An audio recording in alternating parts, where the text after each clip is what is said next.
ਸਾਨੂੰ ਬੜੀ ਖੁਸ਼ੀ ਹੈ ਦੱਸਦੇ ਹਾਂ ਕਿ ਸਾਡੇ ਨਾਲ ਇਸ ਵਕਤ ਲਾਈਨ ਤੇ ਹਾਜ਼ਰ ਨੇ honourable prime minister Justin Trudeau. ਆਓ ਉਹਨਾਂ ਨਾਲ ਗੱਲਬਾਤ ਸ਼ੁਰੂ ਕਰਦੇ ਹਾਂ।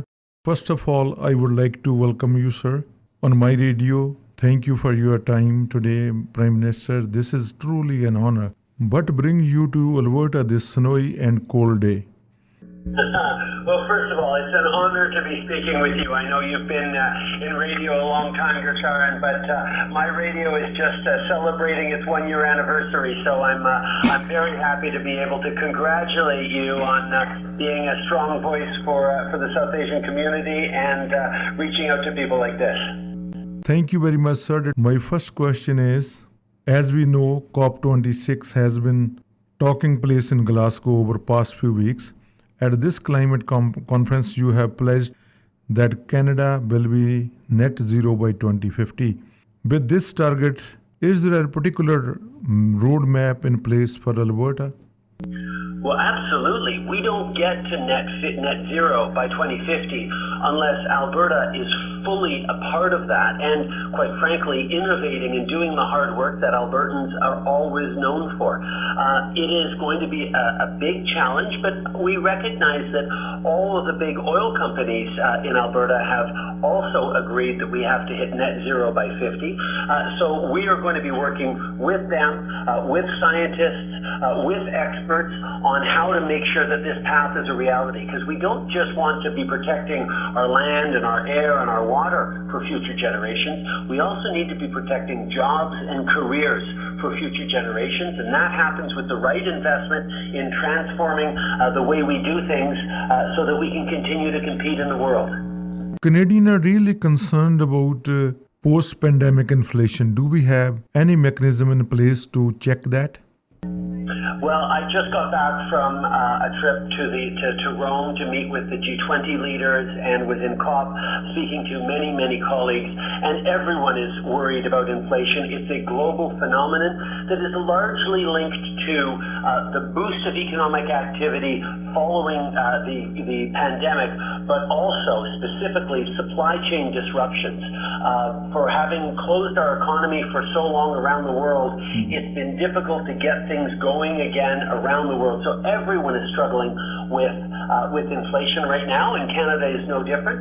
But we are also making sure that we're investing in things that are going to make people and life more affordable. That's why we're putting forward a very ambitious housing plan to make housing more affordable, but also why we're so glad that today we signed a child care agreement with Alberta that's going to save thousands and thousands of dollars for average families in Alberta in child care costs, while also giving kids that right start and ensuring that we have more people in the workplace as families and mothers don't face impossible choices about working or taking care of their kids.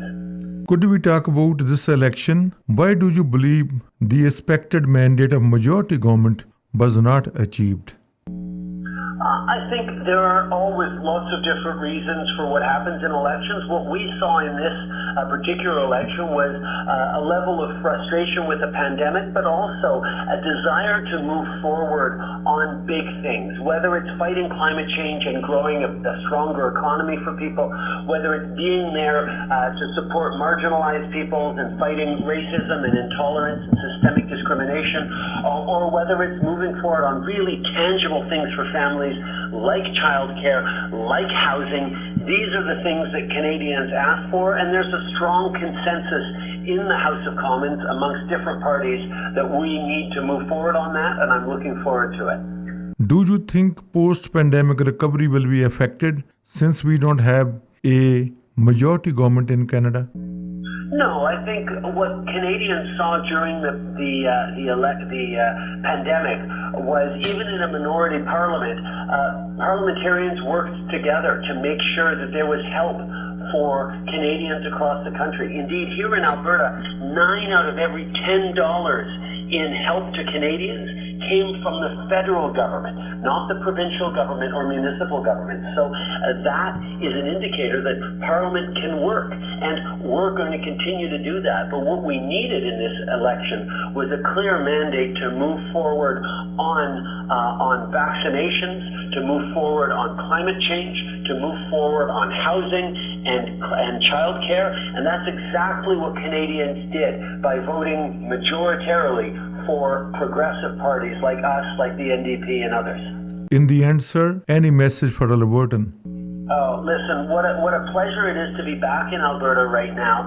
And this childcare announcement that we made today that's going to make life more affordable for millions of families across the country and thousands of people here in Alberta is part of responding to the challenges of affordability people are facing. And I'm pleased that my first major policy announcement since the election has been here in Alberta. We will always be here for Albertans, and I look forward to continuing to work with you over the coming months and years as we build a better future for everyone, where we need Alberta to be succeeding, to be thriving, and to be contributing in solutions, in ideas, and in hard work to the entire country's success. Thank you very much, sir. It was an honor to speak to you this afternoon. Thank you very much. No, it's a real pleasure to speak with you, Gersharan. Thank you so much, Gersharan.